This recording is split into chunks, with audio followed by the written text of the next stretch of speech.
Hi, Chris Albanese, Director of Education, Real Estate Academy of Orlando. Back with some more math help here. The next question we're taking a look at is calculating how many residential lots are available for development.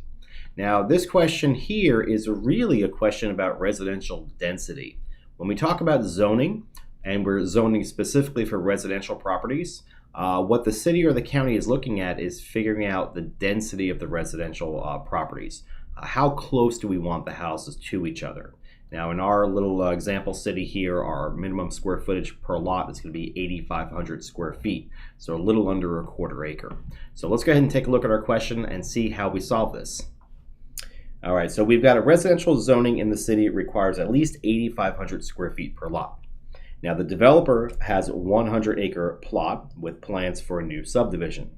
The developer is reserving 25% of the land, and that's going to be for streets, sidewalks, park space, and a community clubhouse. Now, how many residential lots are available for development? So now we've got a couple things we want to look at. First of all, we want at least 8,500 square feet per lot. So every lot minimum size is going to be that big. Now, we also have 100 acres. That's important. And then the final piece of information we need from the question is that we're reserving 25% of the land for the common areas. So if we have 25% of the land for the common areas, that means 75% of the land is going to be buildable. So let's move on to the next page, and I'll have a diagram to see this in action.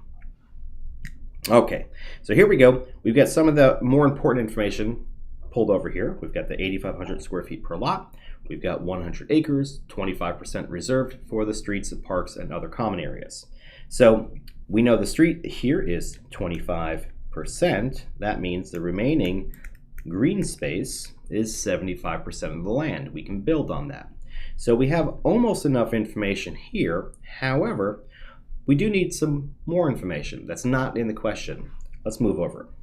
Now, what we need now is if 75% again is buildable, 25% is for the common areas, how many square feet are in an acre? If we're going to calculate that there's 8,500 square feet per lot, we need to know how many square feet are in an acre. Now, we're going to use 43,560 square feet in an acre. That's how many there are. Now, how are you going to remember that? Well, hopefully this will help you out. So I always use a memory device. I say you always need 1 acre of land to build a 7-Eleven gas station. And if you think in life, most gas stations you've run into are probably about on an acre of land. Now, we use that really just as a memory device. If we take 43,560 and we add the first two numbers together, we're going to get 7. Add the next two numbers together, and you're going to get 11. So 7-Eleven.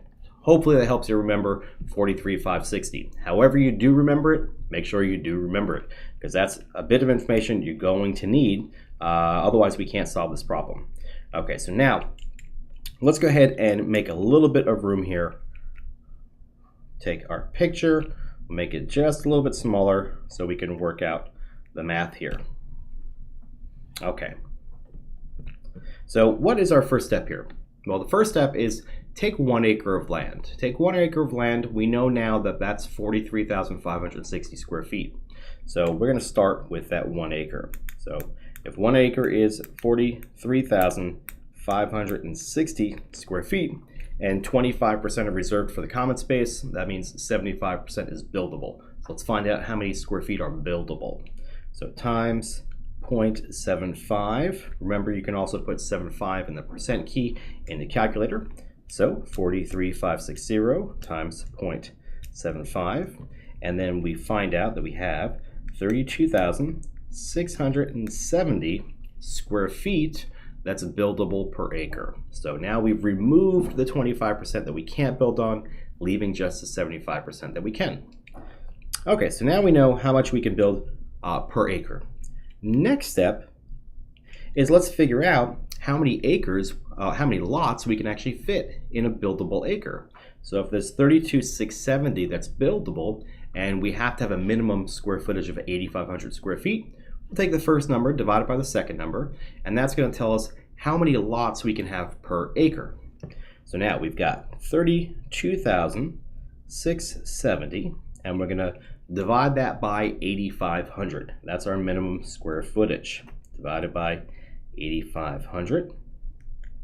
And that's going to give us 3.84 lots. So that's 3.84 lots. Now, the exact numbers was 3.84, 35, 2941. We're going to round that up to 3.84. Now, our final step here is calculating how many buildable lots.